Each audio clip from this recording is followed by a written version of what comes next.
Hello, everyone. John here. Glad you stopped by. Since it's going to be Veterans Day, I thought I'd just give a little bit of a talk on my two parents that, after Pearl Harbor was bombed, uh, enlisted in the service and served in World War II. This is a picture of my father that joined the Navy. Uh, at first, he was stationed in Jacksonville and then Banana River, Florida. Naval air stations were located there. He started out as apprentice seaman, then went up to seaman second class, then AM3C, which is at the time was aviation metalsmith, third class, and then up to second class. Later on, he was transferred over to the Pacific and served out of San Diego, I believe. He was on the USS Chilton and USS St. Croix, which were attack transports. I'll follow up and show close-ups of the medals he got and awards. So this is his picture here. I'm going to put it down. These are my father's medals. The one on the left that has the red, the blue, and the yellow stripes is the World War II Victory Medal. The next one down, the one with the yellow ribbon, is the Asiatic Pacific Area Campaign Medal. The next one with the blue one is the American Area Campaign Medal. And the last one is a Good Conduct Medal that's for U.S. Navy Good Conduct Medal. It's different than my mother's that was in the Army.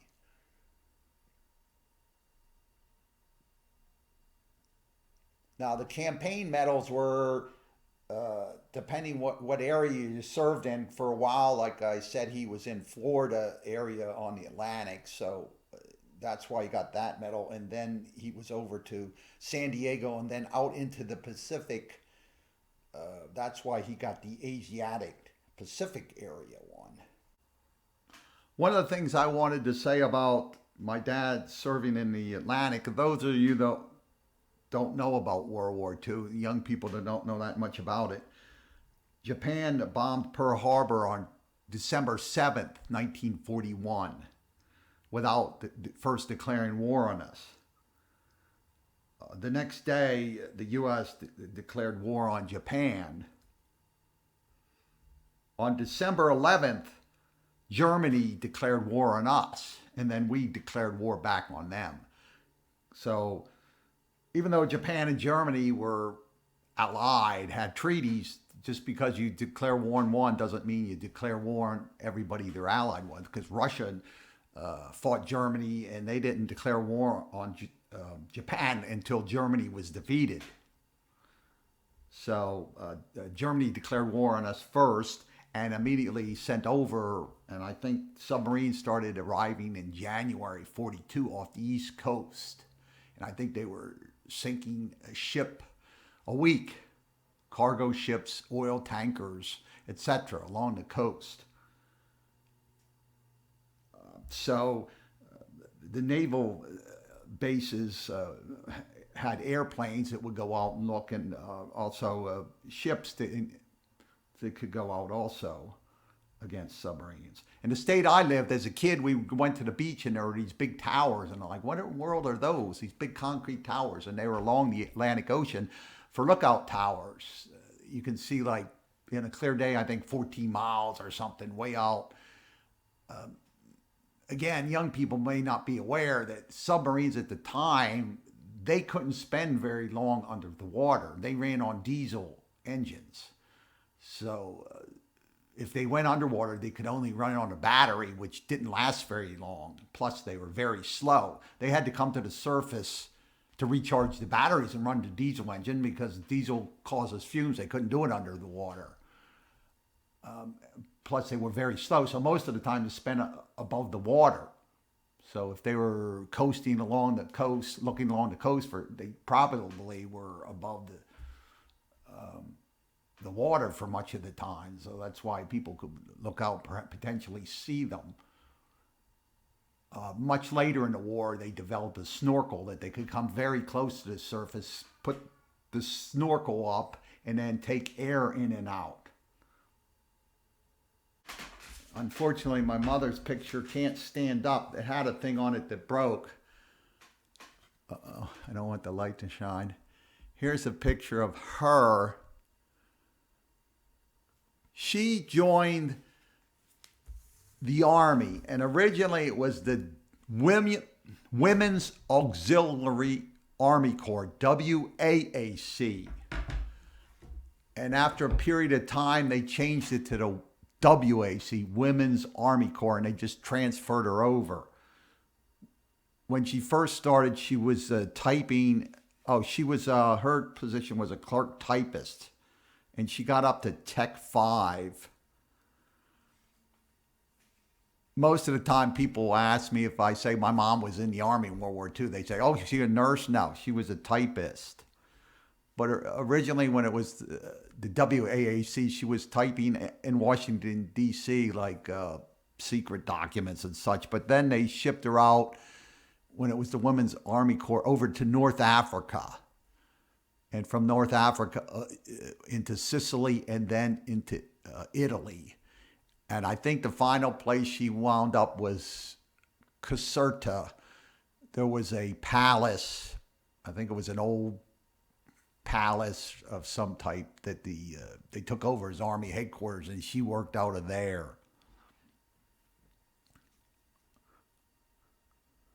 And I'll show her medals also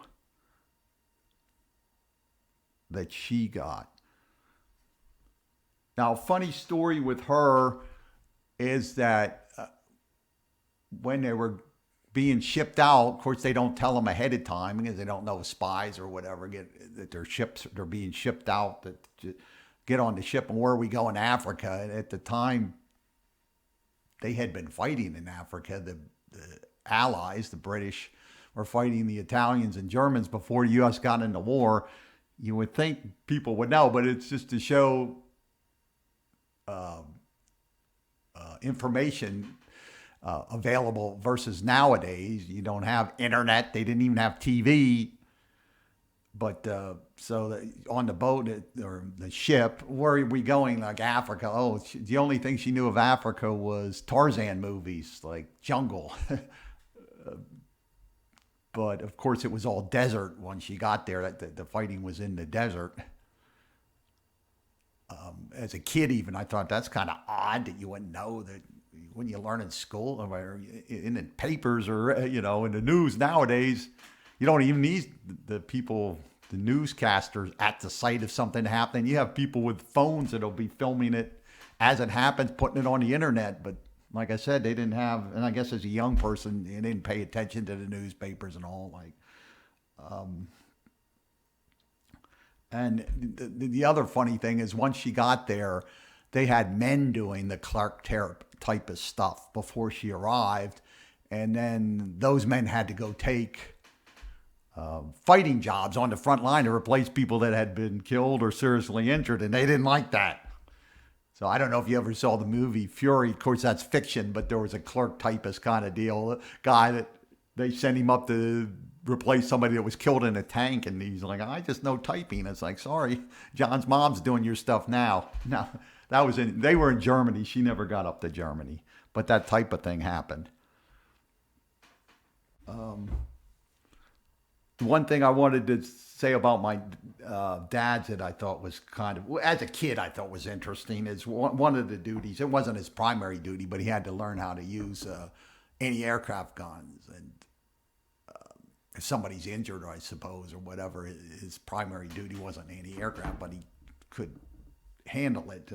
When he first went on the ships, they used .50 caliber. And these are actually his souvenirs. Now, don't worry about, there's no gunpowder in here. There's holes drilled here and there's holes drilled in the bottle, so this thing can't shoot off. But even at the time, 1941, 42, these weren't very good against the planes, and they quickly went up to 20 millimeter. And this is a souvenir from it. It's I think they call it Okalian. I can't say it right. And I don't have my glasses, but it's some kind of Mark something with a number of the type of gun. Mark 5. I don't know if I'm reading it, but if any of you historians want to know what kind of thing it was. But even then, they eventually went up to double this to a 40 millimeter for the anti-aircraft. But I just thought, as a kid, that was kind of interesting. But I just happened to have those. I thought I would show them to you. They're both passed away, but they were not married at the time. They both enlisted, and they weren't even from the same area. They were from states far apart. And they served in opposite directions. My dad way over in the Pacific, and my mom way over in North Africa. But they met afterwards. These are my mother's medals. The big one here is a good conduct medal. The two other red ones are good conduct ribbons. The green one's for a WWAC service ribbon. And the multicolor one at the top is European, African, Middle East Theater ribbon. Apparently she got a bronze battle star that you're supposed to put on there. I don't know where that is. This is my mom's army jacket. I don't know if you can see it very well. See the buttons? It's got a lot of Molotovs in it. Here's the back. I can't see very much, but has these things up top. I don't know what they're called, epaulets or something. I don't know what the purpose of those things are. They have buttons up here. They button up there. I don't know. Anyway, this is it. This is my mom's army shirt. I don't know what this is made of, but it feels like it's wool or something. They're in the desert. This thing feels like it'd be scratchy, itchy. I don't know. I guess it gets cool in the desert at night. I don't know. Maybe you need to stay warm, but I wouldn't want to have this in this thing. It really feels like it'd be scratchy, itchy. But here it is, and this is what color it is and everything. So in closing, I wanted to thank everybody for their service, anybody that's served in any military capacity whatsoever, and thank everybody else for stopping by. See you next time. Oh, if you have any questions or comments, please put them down. Thank you.